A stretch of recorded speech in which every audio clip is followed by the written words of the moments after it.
Hello hello hello नमस्कार आदाब सत श्री अकाल और खुशी आमदीद very very good evening to all of you people. This is Kumar Amit और आप लोग देख रहे हैं आपका अपना चैनल बीकॉम कॉर्नर। आज का वीडियो बहुत ज्यादा स्पेशल और इंपॉर्टेंट रहने वाला है आप सभी तमाम बीकॉम प्रोग्राम और ओनर्स के सेमेस्टर 5 के स्टूडेंट्स के लिए। उम्मीद करता हूं आप सभी इस वीडियो लेक्चर के दरमियान मेरे साथ आखिरी तक बने रहेंगे।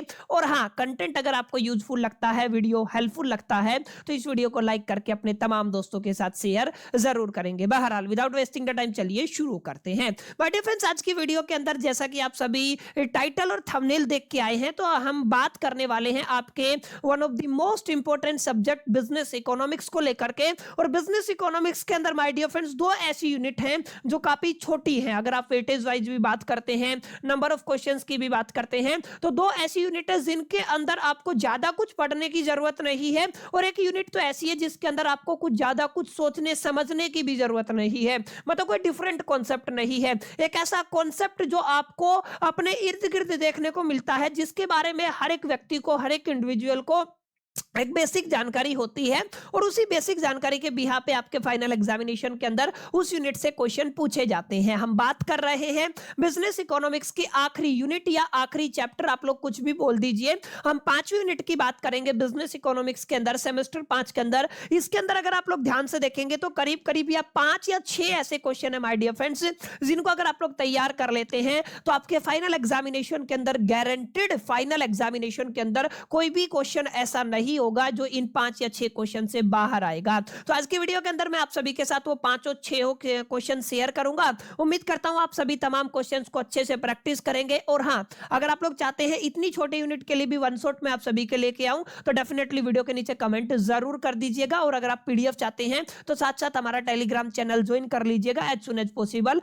हम लोग टेलीग्राम चैनल के ऊपर अपने इस सेशन का पीडीएफ अपलोड कर देंगे। बहरहाल बढ़ते हैं अपनी यूनिट 5 की तरफ। सबसे पहले देख लीजिए, यूनिट 5 का टाइटल है contemporary issues and the applications. यहां पे पहला सवाल आपको मिलता है रेंट से जुड़ा हुआ। जी हां, आप लोगों ने बिल्कुल सही सुना, रेंट मतलब किराया। अब आप सभी जानते हैं लगातार किराया बढ़ता रहा है और बढ़ रहा है। अब इसके ऊपर आपको अपने व्यक्तिगत जो विचार है वो प्रेजेंट करने हैं। माने जो पहला क्वेश्चन है ना, वो इसी टॉपिक से जुड़ा हुआ है। अगर आप लोग ध्यान से देखेंगे तो पहला क्वेश्चन क्या कहता है माय डियर फ्रेंड्स, देखिए ये वाला पहला क्वेश्चन है जिसको आपको किसी भी कीमत पे तैयार करना है। क्वेश्चन कहता है why do land value and the rent increase in urban area. ये कह रहा है कि अर्बन एरिया के अंदर जो आपकी जमीन की वैल्यू है और जो रेंट है वो क्यों इंक्रीज हो रहा है, इसका रीजन आपको बताना है।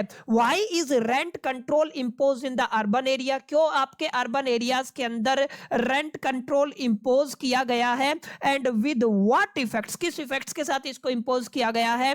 Are you in favour of the rent control, क्या आप लोग रेंट कंट्रोल के फेवर में है, बताइए। इसमें क्या आपको याद करना है, ऑब्वियस सी बात है, आप लोग अपने विवेक के हिसाब से, अपनी नॉलेज, अपनी जानकारी, अपनी विजडम के हिसाब से इस क्वेश्चन को टैकल कर सकते हैं। लेकिन फिर भी जो बच्चे नहीं कर सकते कमेंट कर दीजिएगा। इन 5-6 क्वेश्चन के लिए भी मैं एक छोटा सा वन शॉट बना के डाल दूंगा कि किस तरीके से आंसर लिखने हैं, कितने वर्ड्स लिखने हैं, सारी चीजें मैं आपको प्रोवाइड कर दूंगा वन शॉट के अंदर। उसको अगर आप लोग पढ़ लेंगे, पीपीटी को याद कर लेंगे तो आपका काम बन जाएगा। तो जितने भी बच्चे सिर्फ क्वेश्चन देखना चाहते हैं, क्वेश्चन नंबर 1 नोट कर लीजिएगा।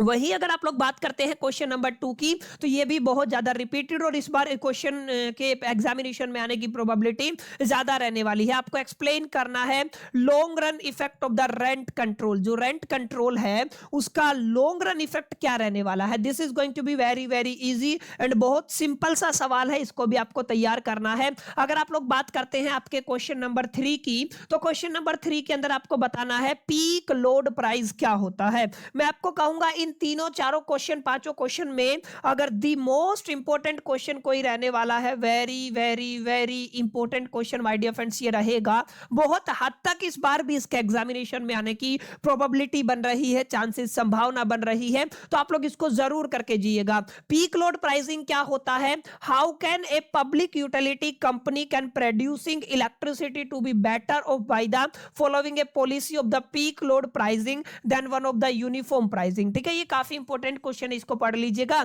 वहीं अगर आप लोग बात करते हैं क्वेश्चन नंबर 4 की, तो क्वेश्चन नंबर 4 क्या रहने वाला है, explain the effect of the minimum wage law in the competitive market. आपको बताना है कॉम्पिटेटिव मार्केट के अंदर जो आपका एक मिनिमम वेज लॉ आया था, ठीक है, उसको डिटेल में आपको एक्सप्लेन करना है, डिटेल में उसके ऊपर एक्सप्लेनेशन देनी है। तो माय डियर फ्रेंड, जो आपका ये चैप्टर है या यूनिट है, जो भी आप लोग इसको बोले, contemporary issues and the applications, ये one of the easiest unit आपका रहने वाला है, आसान रहने वाला है, और केवल within the 30 minutes my dear friends आप लोग इसको अपने एग्जामिनेशन के लिहाज से प्रिपेयर कर सकते हैं। और जो भी कंट्रीब्यूशन इसका आपके एग्जामिनेशन के अंदर होता है, आई थिंक 15% के आसपास है, बाकी आप लोगों को वीडियो में मैंने बताया था, तो कंफर्म कर लीजिएगा, वो 15% कंट्रीब्यूशन आपका फ्री का रहेगा। और नंबर ऑफ क्वेश्चंस भी लिमिटेड है, जैसे मैंने 4 क्वेश्चन आपको बता दिए, 1-2 क्वेश्चन और है जिनको अगर आप लोग तैयार कर लेंगे तो डेफिनेट सी बात है आपका काम बन जाएगा। उम्मीद करता हूं इतनी बातें आपको क्लियर रही होंगी, चारों क्वेश्चन आपको समझ में आ गए होंगे क्या क्वेश्चन है, और इन चारों में से अगर सबसे ज्यादा कोई इंपॉर्टेंट क्वेश्चन है तो क्वेश्चन नंबर 3 रहने वाला। अब थोड़ा आगे बढ़ते हैं, अगला क्वेश्चन जो दी मोस्ट इंपॉर्टेंट क्वेश्चन रहेगा, हर बार पेपर के अंदर देखने को मिलता है, आपको बताना है प्रिजनर्स डायलेमा क्या होता है। व्हाट इज प्रिजनर्स डायलेमा, हर बार इसके ऊपर एक सवाल आता है। How does it help in explaining the likelihood of a firm opting for a suboptimal solution in oligopoly, यानी कि आप लोग क्या कहेंगे, how does it help in explaining, यानी कि किस तरीके से एक्सप्लेन करने में हेल्प करता है, likelihood of the firm opting for, किसके लिए, suboptimal solution in the oligopoly. आप सभी ने पढ़ा होगा, एक होता है आपका मोनोपोली, एक होता है आपका ओलिगोपोली, ठीक है ना। तो यहाँ पे ओलिगोपोली को रेफरेंस में क्वेश्चन है, याद रखिएगा, ठीक है। तो यहाँ पे आपको सबसे इंपॉर्टेंट क्वेश्चन क्या पूछा गया है, हट जा, ठीक है ना, आपका सबसे इंपॉर्टेंट क्वेश्चन क्या पूछा गया है, आपको पूछा गया है, आपको एक्सप्लेन करना है प्रिजनर्स डायलेमा को, किसको एक्सप्लेन करना है, प्रिजनर्स डायलेमा को। Clear, the most important question रहेगा, इस पर स्टार मार्क कर लीजिएगा।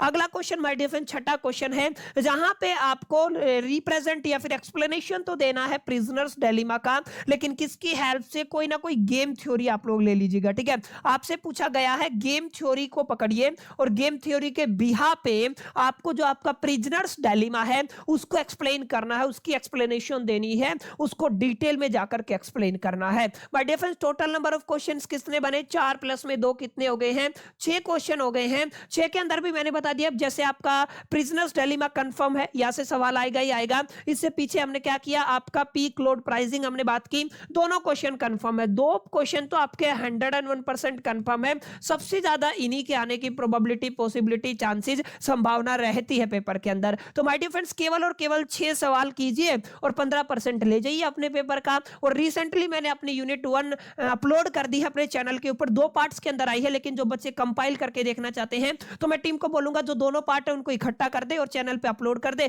ताकि जो भी बच्चे वन शॉट को प्रीफर करते हैं उससे पढ़ सकते हैं। अगर आप लोग पार्ट्स में पढ़ना चाहते हैं तो पार्ट्स में पढ़ सकते हैं, और अगर आप लोग वन शॉट से पढ़ना चाहते हैं तो वन शॉट से पढ़ सकते हैं। और माय डियर फ्रेंड्स, ये छोटी सी यूनिट थी जिसके 6 क्वेश्चन इंपॉर्टेंट क्वेश्चन है जो मैंने आपको प्रोवाइड कर दिए हैं। अगर आप लोग एग्जाम ओरिएंटेड आंसर चाहते हैं, ट्रस्टेड आंसर चाहते हैं कि ऐसा अगर हम लोग लिख के आए तो फाइनल एग्जामिनेशन के अंदर हमारा काम बन जाए, तो फिर इस वीडियो के नीचे कमेंट करके मेरे को बता दीजिएगा। और अगर आपका काम चल जाता है तो अननेसेसरी हमारे पास टाइम की कमी है, तो हम लोग इस पे ज्यादा ध्यान नहीं देंगे, आप अपने हिसाब से देख लीजिएगा। वन शॉट से आते हैं तो कमेंट करके जरूर बताइएगा। वीडियो पसंद आया तो लाइक जरूर कर दीजिएगा, दोस्तों के साथ शेयर करना मत भूलिएगा। पहली दफे चैनल पे आए तो सब्सक्राइब करके बेल आइकन को जरूर प्रेस कर लीजिएगा। मिलते हैं अगली वीडियो के अंदर, जब तक के लिए all the best, keep learning.